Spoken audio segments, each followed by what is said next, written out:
नमस्कार दोस्तों, स्वागत है आप सभी का।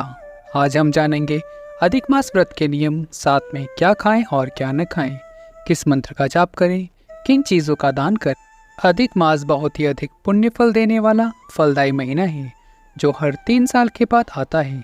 भगवान विष्णु ने इस महीने को स्वयं अपना नाम दिया है, इसलिए इसे पुरुषोत्तम मास कहा जाता है। इस महीने में किए गए किसी भी दान, धर्म, पूजा, व्रत, उपवास आदि का पुण्य हमें कई गुना होकर मिलता है। अब सबसे पहले हम बात करेंगे अधिक मास व्रत के नियम क्या हैं। जैसे भक्त कार्तिक व्रत करते हैं, ऐसे ही अधिक मास में पुरुषोत्तम व्रत का विधान है। व्रत रखने वाला साधक पूरे महीने व्रत का पालन करता है। अगर कोई साधक पुरुषोत्तम मास का व्रत करना चाहता है तो इसके नियम इस प्रकार हैं। पूरे अधिक मास में ब्रह्म मुहूर्त में स्नान करना चाहिए। इसका मतलब है सूर्य उदय से 1.5 घंटा पहले स्नान कर लेना चाहिए। किसी भी पवित्र नदी में स्नान करने का बहुत ही उत्तम फल होता है। अगर कोई साधक जो पवित्र नदी में स्नान नहीं कर सकता तो घर में ही गंगा जल डालकर स्नान करे। जो स्त्री इस मास में ब्रह्म मुहूर्त में स्नान करती है उसे पूर्ण सौभाग्य की प्राप्ति होती है।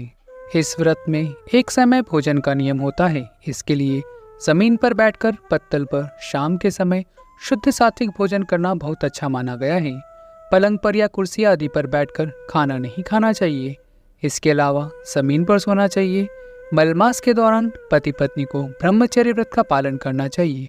भगवान श्री हरि यानी भगवान श्री कृष्ण, भगवान विष्णु की पूजा, मंत्र, जप, हवन, हरिवंश पुराण, श्रीमद् भागवत महापुराण, भागवत गीता आदि का पाठ भी बहुत उत्तम होता है। यह नियम हमें जरूर ही करना चाहिए। पुरुषोत्तम मास मातमी की कथा को पढ़ना या फिर सुनना चाहिए। रामायण जी का पाठ करना चाहिए या रुद्राभिषेक का पाठ करना भी बहुत अच्छा माना गया है। साथ ही भगवान विष्णु के स्तोत्र का पाठ करना चाहिए। विष्णु चालीसा, विष्णु सहस्त्रनाम का जो भी पाठ आप करें उसका एक निश्चित समय होना चाहिए और उस निश्चित समय पे आपको रोजाना पाठ करना चाहिए। अधिक मास के समापन पर स्नान, दान, ब्राह्मण भोजन आदि करवाकर व्रत का उद्यापन करना चाहिए। बार बार पानी पीने से, पान खाने से, दिन में सोने से, मैथुन करने से उपवास दूषित हो जाता है। क्षमा, सत्य, दया, दान, शौच, इंद्रिया संयम, देव पूजा, संतोष तथा चोरी न करना, यह नियम संपूर्ण व्रतों में बहुत जरूरी माने गए हैं। व्रत करने वाले मनुष्य कांसे के बर्तन में खाना, मधुपान करना यानी शहद खाना, पराया अन्न खाना मतलब किसी और के यहाँ का या फिर मांगा हुआ खाना नहीं खाना चाहिए। पर पंचामृत में डाला हुआ शहद ये हम ले सकते हैं। इससे व्रत खंडित नहीं होता। पंचामृत में मिलने के बाद वो शुद्ध हो जाता है। इसी के साथ व्रती को शुद्ध रहना चाहिए। अशुद्ध वस्त्र नहीं पहनना चाहिए, अर्थात पहने हुए गंदे कपड़े दोबारा नहीं पहनना चाहिए। ये तो वो नियम हो गए जिनका हमें पूरे महीने व्रत का पालन करना है। जो लोग पूरे महीने का व्रत नहीं करते उन्हें अधिक मास के पहले दिन का, अधिक मास में आने वाली 2 एकादशियों का, अमावस्या का, पूर्णिमा का व्रत जरूर करना चाहिए। अंतिम 5 दिन का व्रत का नियम लेना भी बहुत शुभ और उत्तम फल देने वाला होता है। एकादशी पर हमें अन्न नहीं खाना चाहिए। बाकी पूरे महीने एक समय भोजन कर सकते हैं। अधिक मास के आरंभ के दिन श्रद्धा भक्ति से व्रत कथा पढ़ना या सुनना चाहिए। उपवास रखना चाहिए। इस मास में पूजा का बहुत ज़्यादा महत्व है। अधिक मास के पहले दिन दान आदि करके शुभ कर्म करें और इसका फल हमें बहुत ज़्यादा मिलता है। जो व्यक्ति इस दिन व्रत तथा पूजा आदि काम करता है वह सीधा गौलोक में जाता है और भगवान श्री हरि विष्णु के चरणों में स्थान पाता है। इसी तरह अधिक मास की समाप्ति पर अमावस्या वाले दिन भी दान, धर्म तथा जप आदि का बहुत ज़्यादा महत्व होता है। इस मास की समाप्ति पर व्रत का उद्यापन करके ब्राह्मण को भोजन कराना चाहिए और अपनी श्रद्धा अनुसार दान भी करना चाहिए। इस महीने में रामायण, गीता तथा अन्य धार्मिक और पौराणिक ग्रंथों के दान आदि का भी बहुत अधिक महत्व माना गया है। वस्त्रदान, अन्नदान, गुड़दान और घी से बनी हुई वस्तुओं का दान करना बहुत शुभ फलदायी होता है। शुद्ध घी के मालपुए का दान करने का भी बहुत महत्व है। अब बात करते हैं अधिक मास में किन किन चीज़ों का त्याग करना चाहिए और क्या क्या चीज़ें खानी चाहिए। कोई भी व्रत उपवास हो, व्रत करो या न करो, पर पूरे अधिक मास में नॉनवेज, प्याज, लहसुन का भोजन बिल्कुल भी नहीं करना चाहिए। सात्विक भोजन ग्रहण करना चाहिए। इसके अलावा भोजन में हमें कुछ चीज़ों का प्रयोग बिल्कुल भी नहीं करना चाहिए। जो व्रत करेगा वो एक समय शुद्ध सात्विक भोजन करेंगे। व्रती को निम्न चीज़ें बिल्कुल नहीं लेनी चाहिए। बाकी लोगों के लिए भी यही उत्तम होगा। अगर वे खाने में इन चीज़ों का प्रयोग न करें तो बहुत उत्तम है। हमें क्या नहीं खाना है? गाजर, मूली आदि का हमें त्याग कर देना चाहिए। हो सके तो केवल गाय का दूध पीना चाहिए, बकरी या भैंस का नहीं। संभव हो तो तेल का त्याग करें और भोजन के लिए सिर्फ शुद्ध घी का प्रयोग करें। जो भी अधिक मास का व्रत करें वे साधक पूरे महीने बासी और दोबारा गर्म किया हुआ भोजन न खाएं।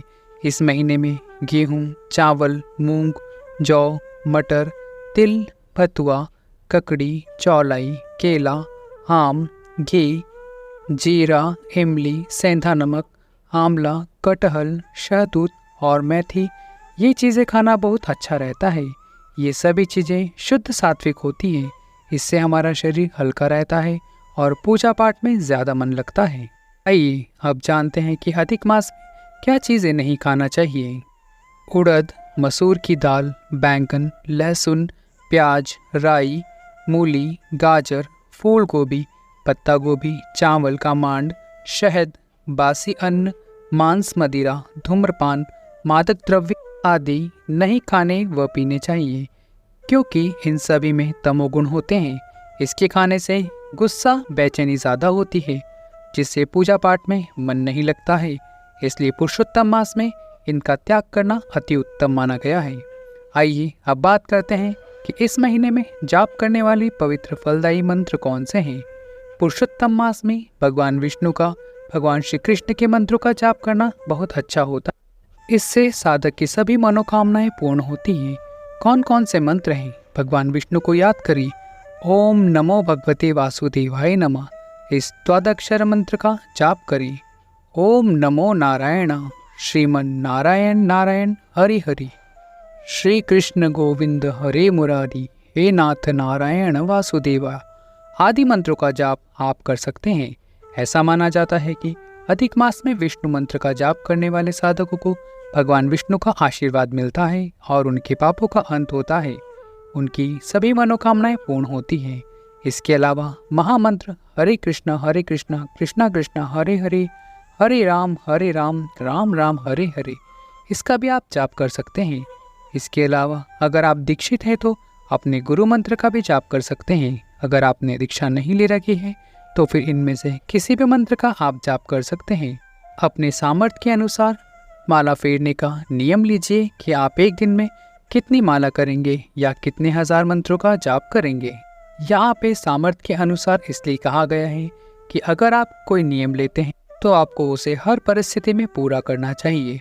अगर आप तीर्थ यात्रा और किसी यात्रा पर जाते हैं तो वहाँ भी आपको नियम ज़रूर पूरा करना होगा। इसलिए नियम वही लें जिसे आप पूरा कर सकें। यदि आप तुलसी पूजन का नियम लेते हैं तो रविवार को छोड़कर रोज तुलसी जी की पूजा करना आवश्यक होगा। अगर आप यात्रा कर रहे हैं तो भी नियम जरूर निभाएंगे। अगर स्त्रियां रजस्वला हो जाती हैं तो उनकी जगह उनका तुलसी पूजन कोई दूसरी स्त्री पूरा करेंगी। इन दिनों कन्याओं एवं महिलाओं को किसी भी प्रकार की प्रत्यक्ष सेवा पूजा नहीं करनी होती है। जो नियम लिया है उसे आपकी जगह कोई और निभाए। जैसे तुलसी की, पीपल की, शालिग्राम जी की पूजा का अगर नियम लिया है तो उसे आपकी जगह कोई और निभाएगा। यदि कोई स्त्री गर्भवती है तो स्नान व्रत के नियम की जगह सिर्फ पूजा का धार्मिक ग्रंथ पढ़ने का, सुनने का नियम ले। इससे गर्भ में पल रहे शिशु पर भी बहुत अच्छा असर होता है। साथ ही ऐसा भाव रखें कि आपके गर्भ की रक्षा का दायित्व स्वयं भगवान विष्णु ने उठा रखा है और आने वाले प्रत्येक कष्ट से आपके गर्भस्थ शिशु की रक्षा कर रहे हैं। से अभिमन्यु के पुत्र राजा परीक्षित की रक्षा भगवान स्वयं श्री कृष्ण ने की थी।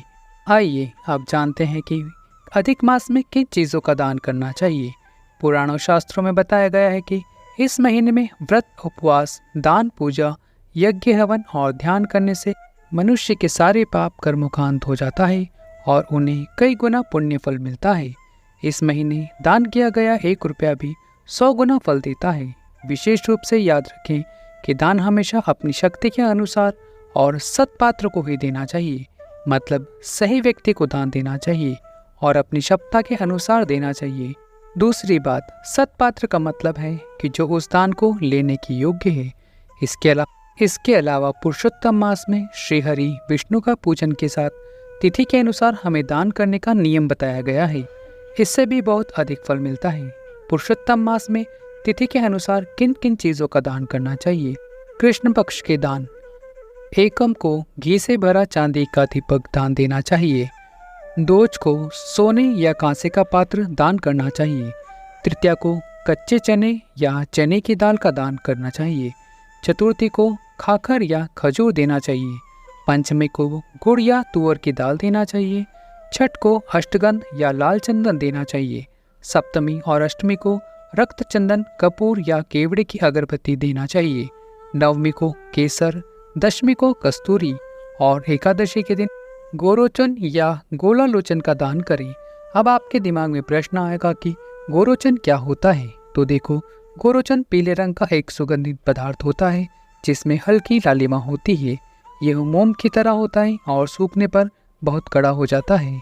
इसे गोपित भी कहा जाता है क्योंकि यह गाय के पेट में बनने वाला एक पत्थर होता है जिसे गाय की मृत्यु के बाद निकाला जाता है। गोरोचन सभी गायों में नहीं पाया जाता है, कुछ विशेष परिस्थितियों में ही गाय के पेट में पड़ता है। जानकार लोग यह भी बता सकते हैं कि यह किस गाय के पेट में बन रहा है।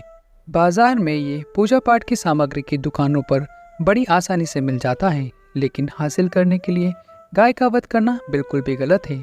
एकादशी को शंख का भी दान कर सकते हैं। 12 द्वादशी को घंटाला या घड़ी का, त्रयोदशी को मोती या मोती की माला को, 14 या अमावस के दिन हीरे, पन्ने का नग, माणिक तथा रत्नों का दान किया जाता है। शुक्ल पक्ष में क्या दान किया जाता है।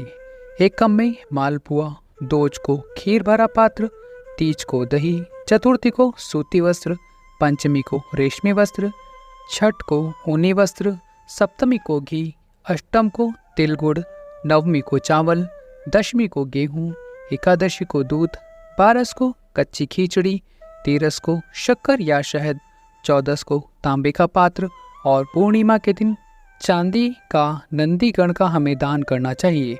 अब ऐसा नहीं है कि आपको ये सारी चीज़ें दान करनी ही करनी है। जितना कर सकते हैं उतना अच्छा है। दान करने की मात्रा हमारे ऊपर निर्भर करती है। हमें अपने सामर्थ्य के अनुसार दान करना चाहिए। तो इसी के साथ उम्मीद करते हैं कि आपको हमने संपूर्ण जानकारी दी होगी। फिर भी अगर आपको कोई उलझन हो तो हमें कमेंट में ज़रूर बता सकते हैं। आप सभी को पुरुषोत्तम मास की हार्दिक शुभकामनाएं। तो मिलते हैं पुरुषोत्तम मास के प्रथम अध्याय में। तब तक अपना और अपनों का ध्यान रखिएगा। जय श्री कृष्णा। राधे राधे।